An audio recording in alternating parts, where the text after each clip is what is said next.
beautiful party puppies. Yes! Hello! Hello! I am here with Betty and Jack's Petite Goldendoodles. Hi! Yes!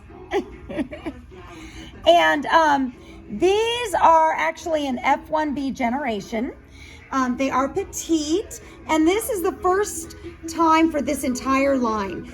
And that's why you don't see a lot of parties, but we have been working hard to get some parties in here, and they are actually from an English line. So yeah, Betty is an F1 English cream mini Goldendoodle, and Jack is a red party toy poodle. And they have given us these beautiful colors. We are in between 3 and 4 weeks. So I usually do a 3-week video and then a 4, but by the time you guys get this, they're gonna be almost 4 weeks. So we're kind of running a few days behind. Say hi.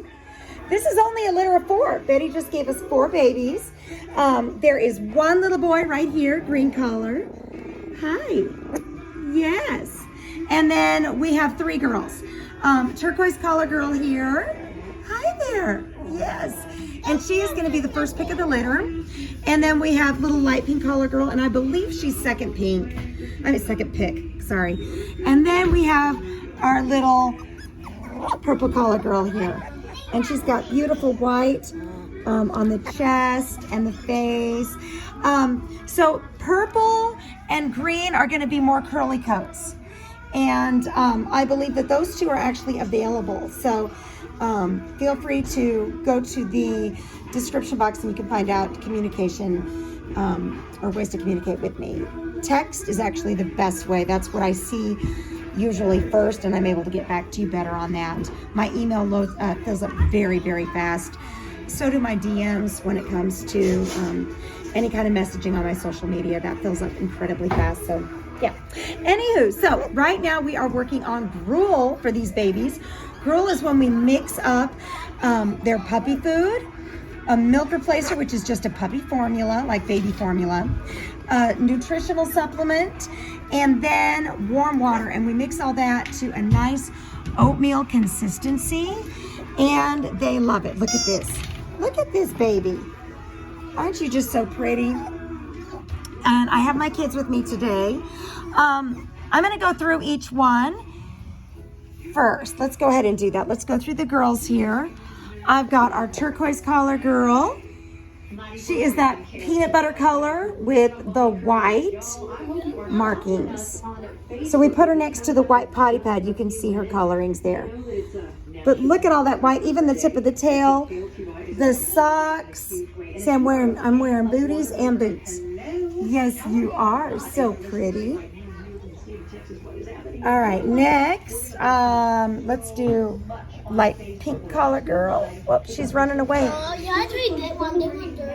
Yeah, hold him. I'm gonna pick him up though in just a second. Here's light pink collar girl, and she is red with white and a chocolate nose.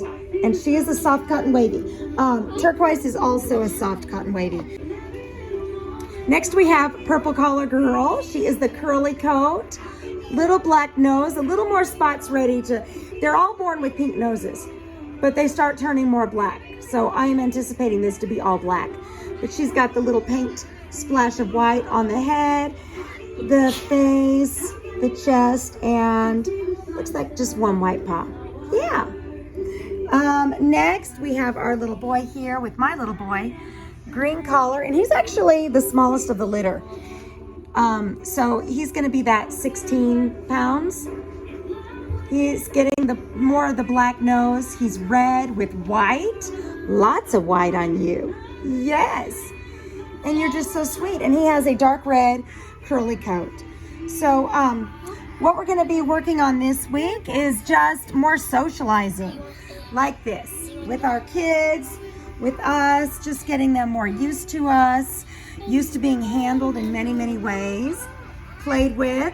And then next week is another preventative deworming. We do preventative dewormings every 2 weeks until they go home. And that's just part of the dog life. You're gonna probably continue that a little bit when you get home. Your vet will be taking care of that, and you're gonna switch over to like a heart guard, a heart warmer, and that is going to help protect them against heartworm. Yes. Oh, we gotta pick the goobers out. I'm gonna have to pick her up to do this. I've got issues with the goobers in the eye corners. That is part of the doodle life, guys. And did you see how I just grab and pull? That's all you have to do. Now, I've been doing this a lot, so that's just something that doesn't bother me, but that could be something that bothers you. Gloves. Invest in some gloves if you're wanting to do something like that and it bothers you. But yes, I think that whenever I put on their collars, usually that's the first thing I do is check for eye crusties and grab those out. That's just part of poodle life, doodle life. It's not a big issue like you would see in like a Maltese or a Yorkie or something like that. As they grow, every groomer is just going to take care of that. But in the between time, you don't have to worry about that. Are you getting tired? Are you comfy? Yes, you're comfy with Nathan, aren't you? Yes, you are. Oh, so sweet. Yes, you can hold on in just a second. But why does Nathan? Well, because he's just sitting here. You'll get your turn in just a minute. There's only 4, so we get to play with them a lot, don't we? Aw, are you licking on your sister? Or your brother, I mean. I forgot who was sitting there. So anyway, week 5 is our temperament testing. So I'm going to be going through each one. They go through the actual testing because a lot of our puppies are service and therapy dogs. So we will actually be going through all of that testing on each one, just in case they are going for therapy or service. And we also do just a full assessment with the entire family on each puppy. I ask everybody questions. Even our 3 littles here, I'm going to be asking them questions about each puppy. What do you like about them? What don't you like about them? And that helps me, especially when we're sending them into a family like with young children. I have children that are a little shy when it comes to forward puppies. And so I'll be asking them questions so I can give you guys a full and accurate assessment on them. And in that temperament testing, you will also be getting more information on their anticipated estimated weight, and of course I'll go over their colors. And right now we don't have any teeth. No teeth. Say we're just gumming it. We like our gruel. We'll be adding in some, she's okay. Let her go. We'll be adding in some hard kibble with their gruel as we start getting those teethies. And then once they all have their teeth, then we'll move everybody to, yeah, see, I'm just getting the little tooth nubs. That's it. We'll go ahead and give them their full kibble. So when they go home, even though they're a petite size, they will be going home with solid kibble. And of course, I give you all that instructions. Before puppies go home, I'm also going to be sending out a little video on their puppy packet, so everybody knows what is in the packet, and I kind of explain a little bit about that. I have found that the video is just better so that I don't miss something, and if you watch it before you come, then you're prepared, and you don't have to be missing anything or concentrating on me when you're meeting your puppy and wanting to take your puppy home. So yes, they were just so sweet and personable. Yes, we are. You're just so cute. I am so happy about this new line. I have wanted Parties for a long time. A lot of times you'll see what people call micro minis. I call them petites and then pockets. I've taken the micro minis that we used to have, and I've divided them into 2 sections. One, the petite is going to be our 16 pounds up to like 19 pounds. Sometimes we can get them up to 20. And then our pockets are the 8 to 15 pound range. So this particular bracket is the 16 to 19 or even 20 pounds. Some that are a little bigger frame because of the English could possibly get up to that. Same with our double doodles. They can get up to that range. But a lot of times when you see the Parties, you're seeing a mixture of like a Cavapoo. You're getting a Spaniel, and that's actually not something that I do. I think they're beautiful dogs, and I know that They're wonderful breeders for them. It's just, Cocker Spaniels just aren't my thing. They have a lot of energy and I don't. So they're awesome. I'm not putting down a breed. Breeders tend to breed. I'm sure there's some breeders out there that breed, you know, for popularity, but I breed the lines that I enjoy. And most breeders do that. They breed the lines they enjoy. So if you really enjoy Cocker Spaniels, then that's what you're going to breed. And people that really enjoy that breed, that I have some wonderful breeders. But that's usually how you get the Party in there like this. You mix Party Poodles and Spaniels, and because I don't want to mix the Spaniel in there, it's taken me a long time to find the reputable lines. And getting Betty, we ended up starting new with 2 new English cream golden retriever lines, mixing those to get our F1, which is Betty. And then once she was old enough, mixed her with Jack. So it takes some time to build a line, but I'm very impressed.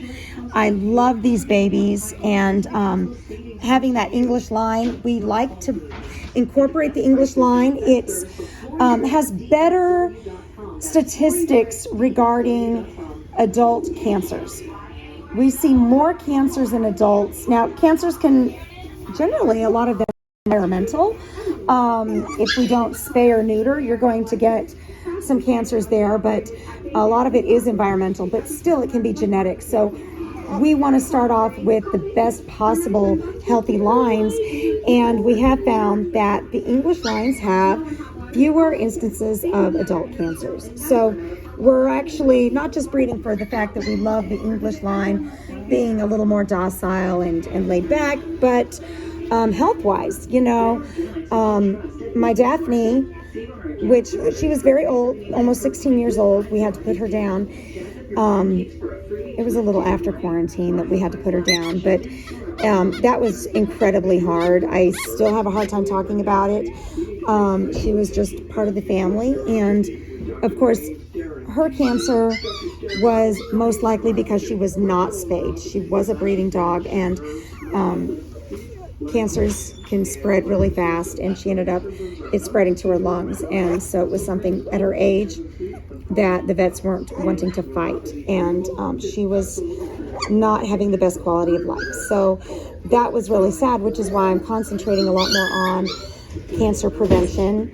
And so I am just kind of starting that with not only environmental things, but in the actual breeding process and the lines that we're choosing to make sure that we give you guys the longevity and the wonderful life that you want with your doodle. Okay, now we're starting to get sad, so we need to get happy again. Are we getting tired? Look at him walk around.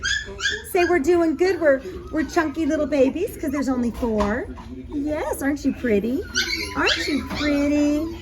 Yes, you are. I like the fact that, you know, we have the grandparents here, that we've bred them, and that we have all of these lines so that we don't just, you know, have the mom and dad, but we know what the personalities are. We deal with the personalities day in and day out. So I feel confident when I am preparing a family for their baby. Yes. For those that are on our list, you will have gotten a welcome letter, and that has a suggested supply list. And that is something that you can go ahead and start getting together, because guys, we're almost 4 weeks here. We're almost halfway. So you want to go ahead and start preparing and get set up so that when you get home, you're just hitting the ground running. Yes. All right, guys. I will see you guys next week. And I know that they were a little off schedule. Usually I post videos on Fridays, but we have so many litters right now. I am a little off on these. So these are posting midweek, whereas some of the others will be on Friday. All right, guys, have a good week, and we will talk to you later. Can you say bye-bye? Say bye-bye.